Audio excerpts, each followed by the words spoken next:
on a vu deux aspects. On a vu le risque cyber est-il assurable, et on va y revenir très rapidement. Et puis, naturellement, l'impact, et on va commencer par ça, du cyber-risque sur les entreprises, dont les assurances.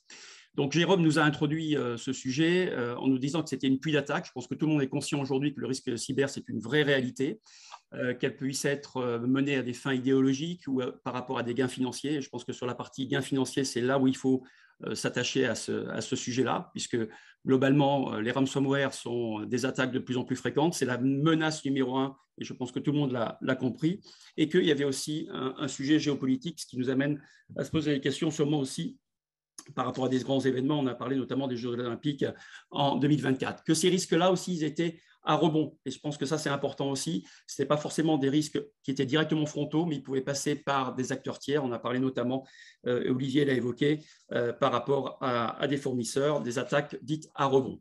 Depuis l'Ukraine, ces risques se sont diversifiés. Il y a des attaques de plus en plus aussi géopolitiques, de déstabilisation et de déstabilisation de nos économies. Ça, c'est important parce que les assureurs comme les banquiers sont des acteurs majeurs de nos économies. Donc, nous sommes des cibles de plus en plus importantes par rapport aux cyberattaques. Et ce qui est important d'avoir en tête, c'est que globalement, on a quand même un délai au niveau des assureurs comme des banques à peu près de 25 jours, le délai moyen des attaques, et on met à peu près 52 jours pour les détecter. Donc, ça veut dire qu'il y a un décalage entre la durée des attaques et la détection, et que globalement, il faut 2 semaines pour revenir à peu près à 80% de l'activité. C'est ce qui a été dit par Jérôme. Et donc, comme on l'a évoqué notamment avec Marc-Éric, c'est qu'il y a un impact direct, naturellement, sur la part d'exploitation qui va nous amener à reparler derrière de la partie assurable de ce type de risque.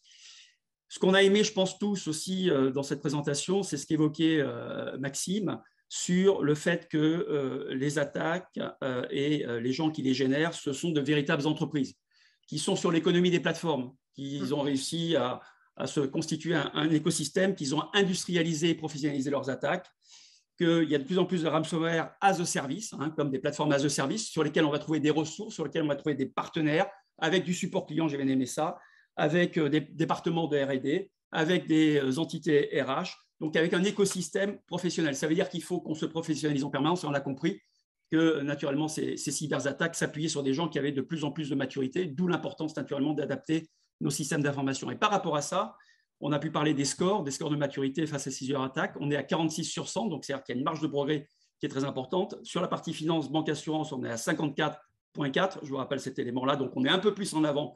Et pour une fois, c'est sûrement grâce aux régulateurs. Donc, c'est une bonne chose qu'il y ait de la régulation, puisque ça nous permet d'être plus efficaces par rapport à ces cyberattaques.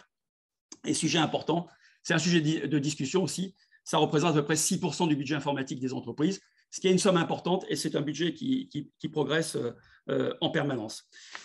Autre point important, on a compris que les entreprises qui étaient les plus en avance et qui étaient les plus protégées étaient les grosses entreprises. Je pense qu'on l'a tous compris à travers les différentes interventions, et notamment les entreprises du CAC 40, et que naturellement, les cyberattaques avaient un impact fort et une approche beaucoup plus facile. C'était les cibles les plus faciles pour les gens qui faisaient des cyberattaques, les ETI, les PME. Par contre, moins rentables.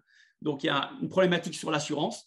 On voit bien que les grands comptes, c'est sûrement le secteur qui est le plus facile à assurer, au regard justement de la maturité qu'ils ont dans la défense de leur système d'information, que les ETI sont plus vulnérables et les PME encore plus vulnérables. Et on